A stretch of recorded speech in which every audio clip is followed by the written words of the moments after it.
Are you concerned or struggling with the empty nest syndrome? Let's talk about it.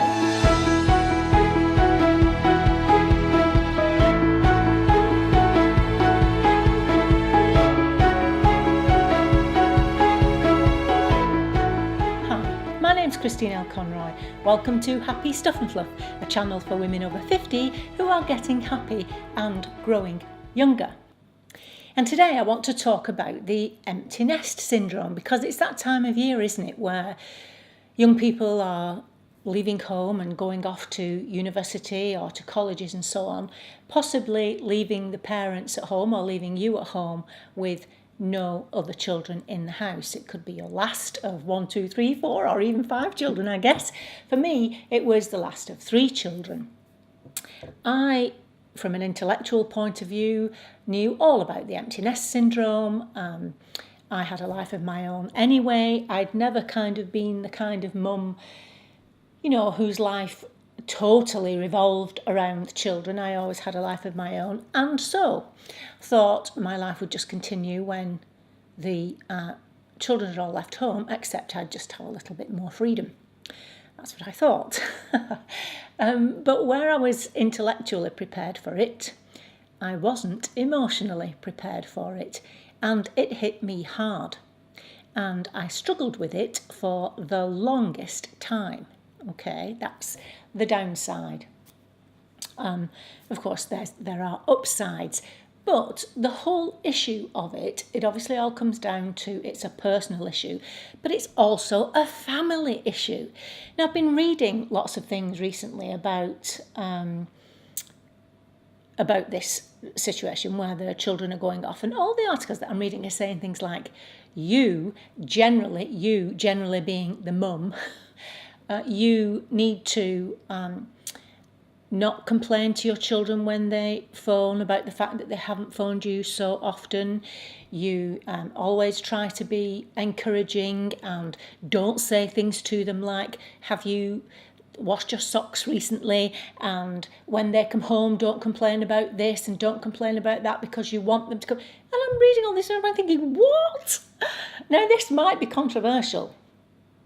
All this talking about, because you don't want, you want your children to come home as often as possible and you don't want to upset them and you want to treat them like a grown-up, and it just annoyed me a little bit. You see, I think that empty nest syndrome is not a woman over 50's affair. It isn't a parent's affair. It's a family affair. And that's kind of the way I treated it. This thing affects the parent and it affects the children too, and therefore is worthy of a conversation about it. Because I'm sure there are a few women who don't struggle with empty nest at all and they sail through it and so on, and that's great. But for the rest of us who do and did struggle with it a little bit, I think talking about it with your children, explaining what empty nest syndrome is, explaining how much you're going to miss them and what empty nest actually means, those days where you may feel terribly alone, where you miss them and so on, and open the subject up so that you can talk about boundaries, talk about what you would like for them to do. For example, I don't know, you might agree between yourselves for them to contact you once a week, twice a week, whatever's comfortable for you as a family. Once a week may be enough, once a month might be enough. There are no hard and fast rules, so you agree that I'd like you to contact me so often, and we'll agree these particular boundaries and talk about what you expect from them and what they should expect from you.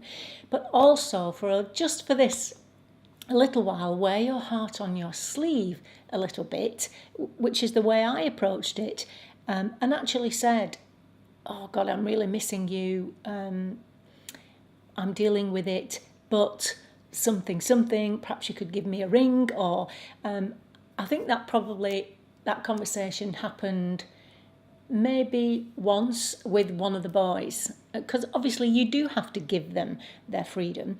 You do have to And you do actually intellectualize this and think, right, okay, so this is what they're supposed to do. They're supposed to leave home and they're supposed to get on with their lives. And this is a kind of midway, I think. It's a great way. They've not quite left home, but they are on their way. And for us, certainly it happened gradually because we had 3 who all went to university kind of within 18 months or 2 years after each other. And so it happened over quite a long period of time.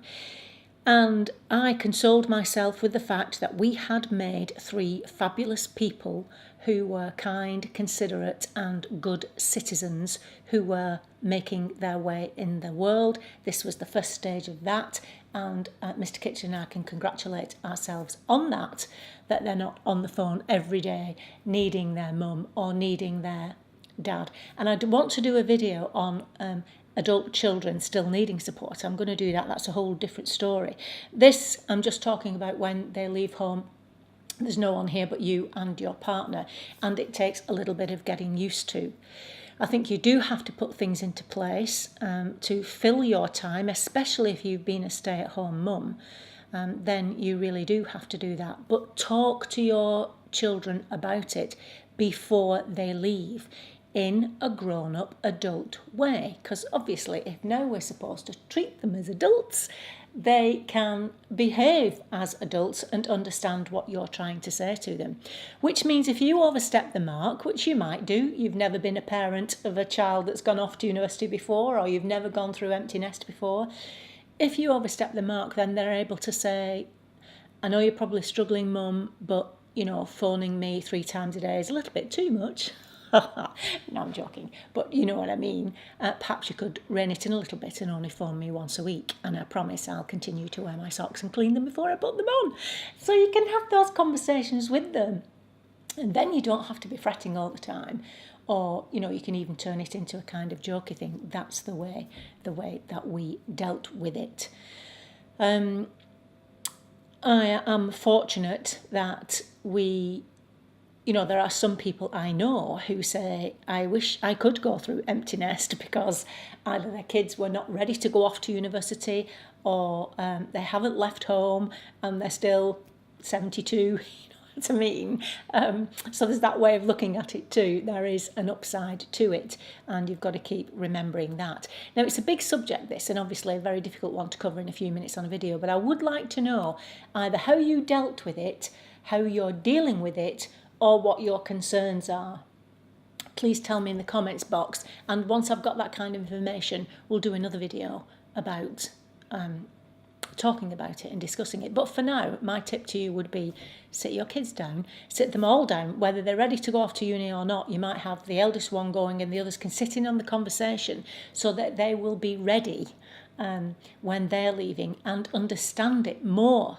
Even from an evolutionary point of view, your babies that you've cared for all of this time are leaving, and it's a very difficult process. And once the whole family understands that, then you can work through it a lot better and with more positivity. Okay, so 2 more things. First of all, I've gone dark. I forgot to mention that. What do you think of that? Be brutal if you wish. Can take it.